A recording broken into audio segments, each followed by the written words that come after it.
ಎಲ್ಲರಿಗೂ ನಮಸ್ತೆ. ಇವತ್ತು ನಾನು ಪುಳಿಯೋಗರೆ ಮಾಡೋದನ್ನು ತೋರಿಸ್ಕೊಡ್ತಾ ಇದ್ದೀನಿ.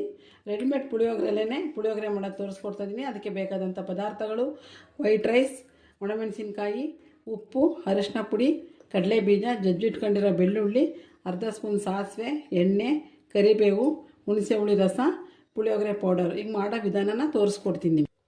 ನೋಡಿ, ಪಾತ್ರೆ ಕಾದಿದೆ, ಅದಕ್ಕೆ ಎಣ್ಣೆ ಹಾಕ್ತಾಯಿದ್ದೀನಿ.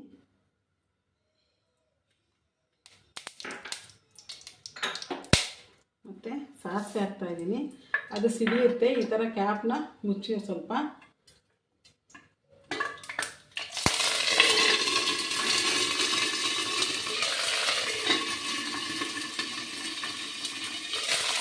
ಕಡಲೆ ಬೀಜ ಹಾಕ್ತಾಯಿದ್ದೀನಿ. ಕಡಲೆ ಬೀಜ ಯಾಕೆ ಹಾಕ್ತೇವೆ ಅಂದರೆ ಅದು ಚೆನ್ನಾಗಿ ಫ್ರೈ ಆಗಬೇಕು, ಇಲ್ಲಾಂದರೆ ಮೆತ್ತಗಾಗುತ್ತೆ.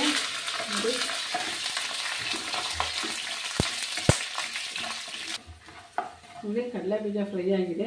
ಈಗ ಒಣಮೆಣಸಿನ್ಕಾಯಿ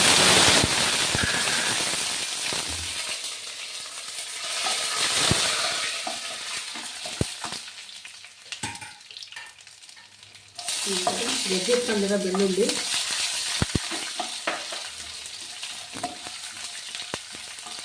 ನೋಡಿ ಅದಕ್ಕೆ ಸ್ವಲ್ಪ ಚಿಟಿಕೆ ಅರಿಶಿನ,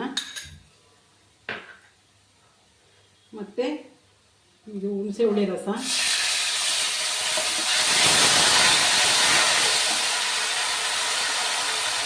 ಮತ್ತು ಪುಳಿಯೋಗರೆ ಪೌಡರು. ಸಿಮ್ಮಲ್ಲಿ ಇಟ್ಕೊಳ್ಳಿ. ಪುಳಿಯೋಗರೆ ಪೌಡರ್ ಹಾಕ್ದಾಗ ಸಿಮ್ಗೆ ಹಾಕಿ.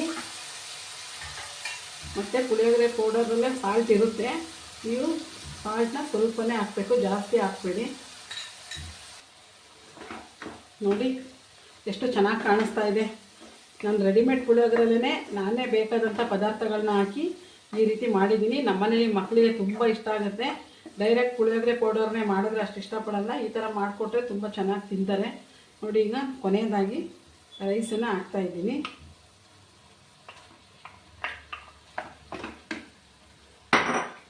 ತುಂಬ ಚೆನ್ನಾಗಿರುತ್ತೆ, ಟ್ರೈ ಮಾಡಿ.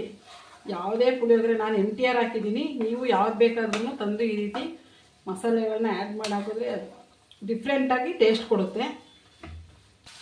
ನೋಡಿ, ಪುಳಿಯೋಗರೆ ಎಷ್ಟು ಚೆನ್ನಾಗಿ ಬಂದಿದೆ. ಈ ಥರ ನೀವು ಟ್ರೈ ಮಾಡಿ. ಈ ಥರ ಪದಾರ್ಥಗಳನ್ನೆಲ್ಲ ಹಾಕಿ ಪುಳಿಯೋಗರೆ ಮಾಡಿಕೊಡಿ. ಮಕ್ಕಳು ತುಂಬ ಚೆನ್ನಾಗಿ ತಿಂತಾರೆ, ಮನೆಯವರು ಎಲ್ಲರೂ ಚೆನ್ನಾಗಿ ತಿಂತಾರೆ. ಈಗ ಇದನ್ನು ಸರ್ವ್ ಮಾಡೋಣ.